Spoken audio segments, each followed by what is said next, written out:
¿Qué dirías si te cuento que algunos de los hombres que más admiras fueron en realidad unos monstruos? La misoginia, el ego, la maldad, la ceguera del poder, la crueldad e incluso el crimen son algunos de los temas que se dan la mano en este podcast. Aquí hablaremos de genios y hombres brillantes, sin duda, pero todo lo que brilla proyecta sombras a su alrededor. Yo soy Danny McFly y te doy la bienvenida a El Lado Oscuro. Esta temporada de El Lado Oscuro es una idea original de Danny McFly, producida en colaboración con Podimo, la principal plataforma de podcast y audiolibros en español. Probablemente el nombre de hoy no te suene demasiado, a no ser que tengas un gran interés por la historia del cine, pero créeme que la historia de hoy merece la pena. Se trata de Otto Preminger. Aunque hoy no sea tan recordado, fue un director muy influyente durante décadas. Nacido en Austria, pero con una larga carrera en Hollywood, se le reconoce por un estilo desafiante y provocador a la industria. Entre los años 40 y los 70, su estilo destaca por desafiar las normas de la censura y por abordar temas controvertidos como la sexualidad y la política. Algunas de sus películas más conocidas son Anatomía de un asesinato, Éxodo, Laura, El hombre del brazo de oro, Carmen Jones o Cara de ángel. Pero no estamos aquí para hablar de su cine, sino de su persona. El tipo fue un director tiránico, conocido por sus explosivos enfados en los que atacaba con violencia verbal a su reparto. Su personalidad dominante y abrasiva, su temperamento explosivo y su manera dictatorial de tratar a la gente en el set le granjearon apodos como Otto el Terrible y Otto el Ogro. Un sádico que abusaba de su poder y que llevaba a sus actores a sus límites físicos y emocionales, provocando que muchos de ellos abandonaran las producciones o tuvieran que ser ingresados debido a profundos ataques nerviosos. Una vida marcada por el conflicto y el escándalo, pero para comprenderla, comencemos por el principio.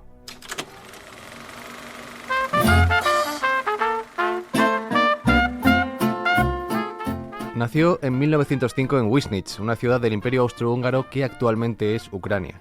Desde pequeño mostró interés por el teatro, pero su autoritario padre jamás le dejaría dedicarse a las artes sin haber terminado primero la carrera de Derecho.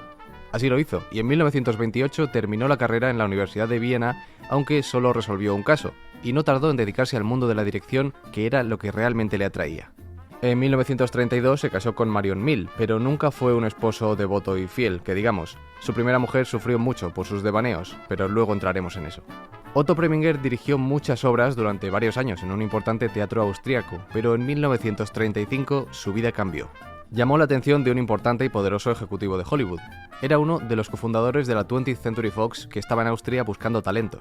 Se reunió con él y le dijo: Otto, si quieres dejar este lugar infestado de nazis, te contrato aquí mismo. Se estrecharon la mano y en un pedazo de papel, aquel ejecutivo, Joseph Schenck, le firmó un contrato de 1 año para trabajar en Estados Unidos. Se marchó a Hollywood de inmediato.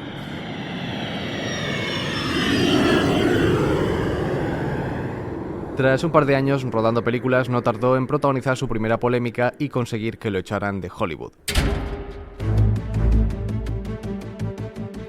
Sí, así fue. Era 1937 y se encontraba rodando la película Kidnapped. Un día, en el plató, discutió con el jefe de la Fox, Daryl Zanuck, por culpa del guión, debido a diferencias creativas. Preminger no tenía pelos en la lengua y no era precisamente diplomático, que digamos. Tampoco le asustaba enfrentarse al pez más gordo de todo el acuario, quien, por supuesto, utilizó toda su influencia para echarlo de allí. 2 años después de su llegada a Hollywood, se encontraba desempleado de la industria cinematográfica.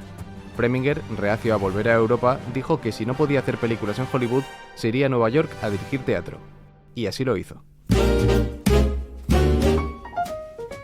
Durante 4 años estuvo de exilio cinematográfico, pero volvió a Hollywood en 1942, esta vez como actor, aunque no tuvo una larga carrera en ese sentido. Tuvo un marcado acento austríaco que jamás abandonó, lo cual propició que le dieran papeles muy encasillados, casi siempre de alemán, o de nazi, o ambas. Aunque un dato curioso es que en los 60 hizo un cameo como villano en la serie de Batman. Sin embargo, como actor no tenía mucho futuro. Tenía más pericia detrás de la cámara que delante. Pero ¿cómo es posible que regresase a Hollywood si había acabado tan mal con el jefe de la Fox? Pues lo cierto es que fue el segundo de a bordo, William Gotts, quien recontrató a Preminger aprovechando la ausencia de Zanuck, quien estaba en Europa saludando a los soldados que estaban combatiendo en la Segunda Guerra Mundial. La película que dirigió Preminger se llamó Margen de Error y tuvo tanto éxito que a su regreso a Zanuck le impresionó tanto que se vio obligado a recontratarlo.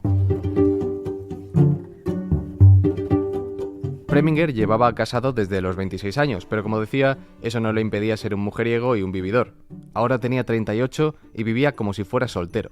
Quedó prendado de Gypsy Rose Lee, una famosa artista de striptease de 30 años a la que conoció en una fiesta. Quedó fascinado por su belleza. La relación duró poco, pero las repercusiones duraron toda la vida. Ella quedó embarazada y dio a luz a un niño, Eric, aunque no conoció a su padre hasta cumplir los 22 años. En 1951, el cineasta de 46 años se casó con la modelo Mary Garner, de 31, pero a ella tampoco le fue demasiado fiel.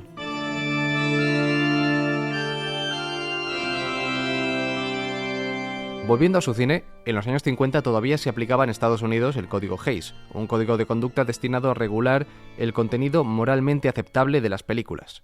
Establecía directrices estrictas sobre temas como la violencia, el sexo y la religión. La Iglesia tenía mucho peso en estas decisiones y a Otto Preminger la Iglesia no le gustaba nada.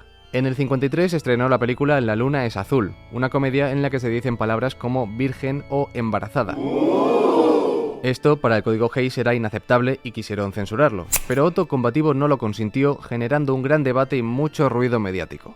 No le vino nada mal, ya que todo este jaleo aumentó el interés por su película, una comedia mediocre que de otro modo habría pasado completamente desapercibida.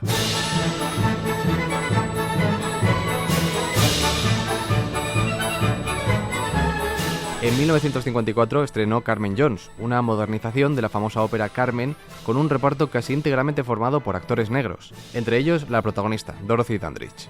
Con ella, Preminger tuvo una aventura durante 4 años. Ya veis que el estar casado no le suponía ningún impedimento. Él le prometía constantemente que pronto dejaría a su mujer, pero, sorpresa, nunca lo hizo mientras duró esta historia. Durante este affair, Preminger la asesoraba sobre asuntos profesionales y no siempre de manera acertada. Por ejemplo, en el 56 le hicieron a Dandridge una oferta para un importante papel en la película El rey y yo. Preminger le aconsejó que lo rechazara porque lo consideraba indigno de ella. La película fue un exitazo total y ella más tarde se arrepintió de haber seguido su consejo. Ella estaba amargada y resentida, y con razón, no quería ser la otra, y le insistía en que dejara a su esposa. Él finalmente se quitó la careta y le confesó que no quería arruinar su carrera con un matrimonio interracial. Ella se hartó y lo dejó. Aunque Preminger finalmente sí que dejó a su segunda esposa, pero fue por otra mujer, Hope Bryce, diseñadora de vestuario 22 años menor que él.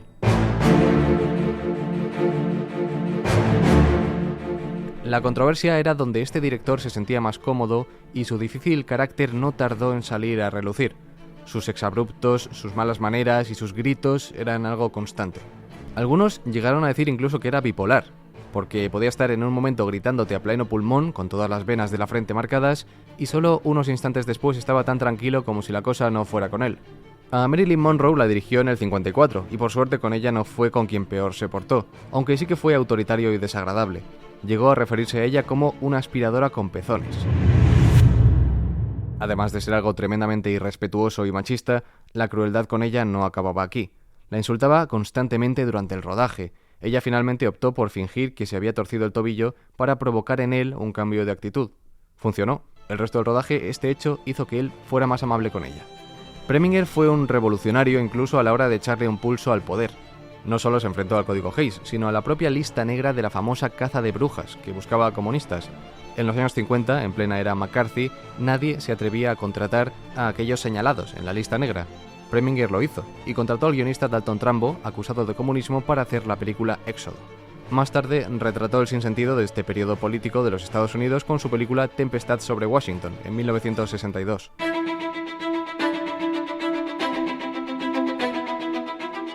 Sin embargo, a pesar de su personalidad liberal, ha pasado a la historia por ser un auténtico dictador. Su personalidad tiránica y su comportamiento abusivo en rodajes han costado lágrimas, crisis nerviosas y verdaderos traumas a los profesionales que trabajaron a sus órdenes. Cambiaba a los actores a su capricho y jamás aceptaba sugerencias, consejos o peticiones de sus protagonistas. Hubo desavenencias pequeñas aquí y allá, como actores que, incapaces de hacerle entrar en razón, abandonaron sus proyectos. Un ejemplo es Lana Turner, que dejó la película Anatomía de un asesinato un mes antes de comenzar a rodar debido a que no podía lidiar con la personalidad dominante de Preminger.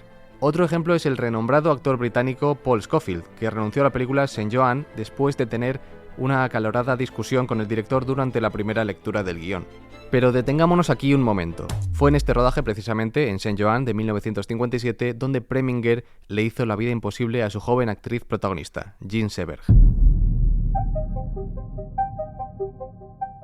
A Seberg quizás la recordéis de haberla visto en la película Al final de la escapada, de Jean-Luc Godard. Ella es la protagonista, una chica mona con el pelo cortito. Ahí se convirtió en un icono, y esta película fue clave en el despertar de la Nouvelle Vague. Todavía faltaban 3 años para que Jean Seberg hiciera eso. En 1957 ella se encontraba trabajando a las órdenes de Preminger. Interpretaba a Juana de Arco en la película Saint Joan en la peor experiencia profesional de su vida. La joven solo tenía 17 años, acababa de terminar la escuela y Preminger la había seleccionado de entre 18.000 participantes para hacer esta película. Este era el primer proyecto en el que trabajaba, la primera película que hacía ella como actriz, y a Preminger le encantaba atormentar a los actores inexpertos. Lo que ocurrió en ese rodaje es uno de los ejemplos más infames de su maltrato continuado a la gente a su cargo. Preminger le gritaba constantemente para atormentarla, y cuando ella rompía a llorar y las lágrimas caían por su cara, entonces él encendía la cámara para rodar eso. Estaba aterrorizada durante prácticamente todo el rodaje, y eso se ve en la película. Contaba Seberg que cuando el director estaba cerca, ella se convertía en un manojo de nervios, lloraba y estaba constantemente atormentada. Incluso desde el hotel, porque ambos se alojaban en el mismo hotel durante ese rodaje, ella no podía ni caminar tranquila por su habitación. Saltaba cada vez que sonaba el teléfono, temiendo que pudiera ser él. Preminger controlaba a la chica de una manera tan minuciosa, intensa y constante que su coprotagonista, Richard Widmark, se refería al comportamiento de Preminger hacia ella como algo sádico. Si no te suena la película Saint Joan es porque efectivamente fue un terrible fracaso comercial y crítico, por lo que me temo que tanto sufrimiento no sirvió para nada. Este fue el primer capítulo oscuro de la vida de Jean Seberg marcada por la desgracia, pero esa es una historia para otra ocasión.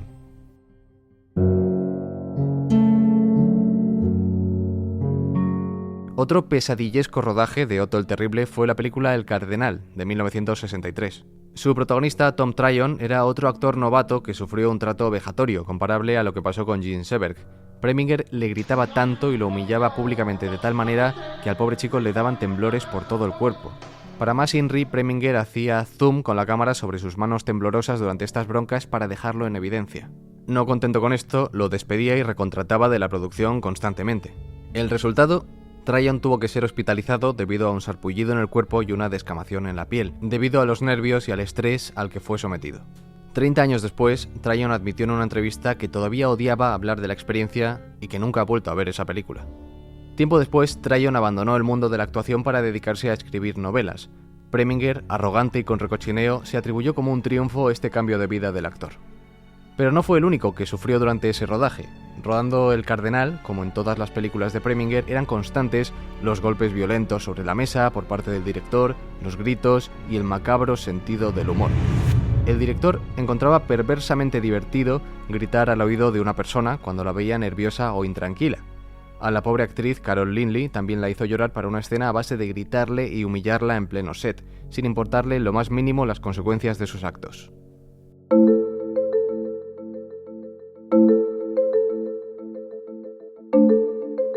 El compositor David Raksin, que trabajó con el director, contaba que era un tirano con la gente que no podía defenderse. Cuando rodaba musicales, trataba tan mal a los cantantes y acababan tan angustiados que no podían cantar, no les salía la voz. Sin duda le temían.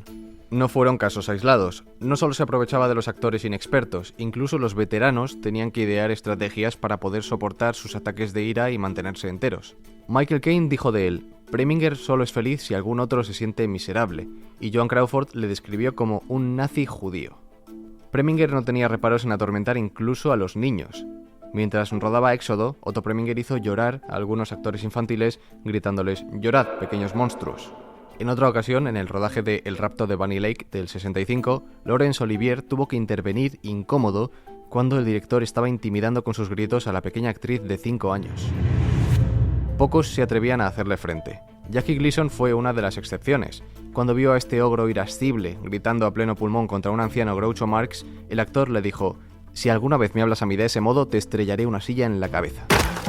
Robert Mitchum fue otro que se enfrentó a él. Durante el rodaje de Cara de Ángel en el 52, Preminger le obligó durante repetidas tomas a abofetear de verdad a su compañera de reparto Jean Simmons.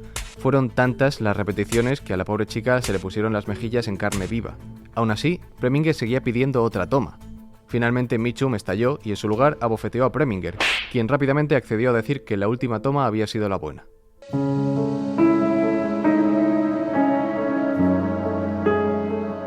A medida que su reputación de tirano crecía, su éxito menguaba.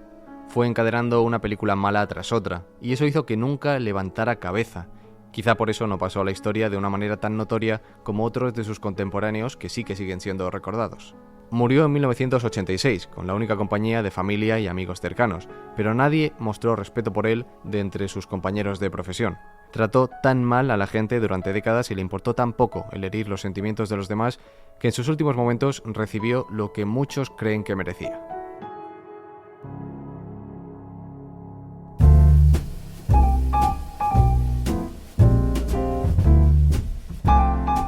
Y con esto llegamos al final de este episodio, uno en el que hemos explorado el lado oscuro de Otto Preminger. Su contribución al cine es innegable, pero sus formas quizá no fueron las más adecuadas. Con una larga lista de gente atormentada por su comportamiento explosivo y cruel, muchas personas respiraron aliviadas cuando él exhaló su último aliento. El debate sobre esta figura es interesante. Algunos dicen que puedes amar al artista pero odiar a la persona. ¿Qué piensas tú? Recuerda que si te gustan los videopodcasts, tienes las imágenes de este episodio y de todos los anteriores en mi canal de YouTube, Danny McFly. Puedes allí dejarme un comentario sobre Otto Preminger o sobre quien quieras y te leeré encantado. Espero que te haya gustado este episodio. No olvides seguirme en redes para sugerirme de quién te gustaría conocer su lado oscuro en próximos capítulos. Yo soy Danny McFly y nos vemos en el próximo episodio. Este podcast ha sido grabado en los estudios de Podimo en Madrid como parte de su Talent Hub. Guión, Daniel Gallego. Jefe técnico, Edu de Frutos. Dirección de fotografía, Quique Kausek. Hasta pronto.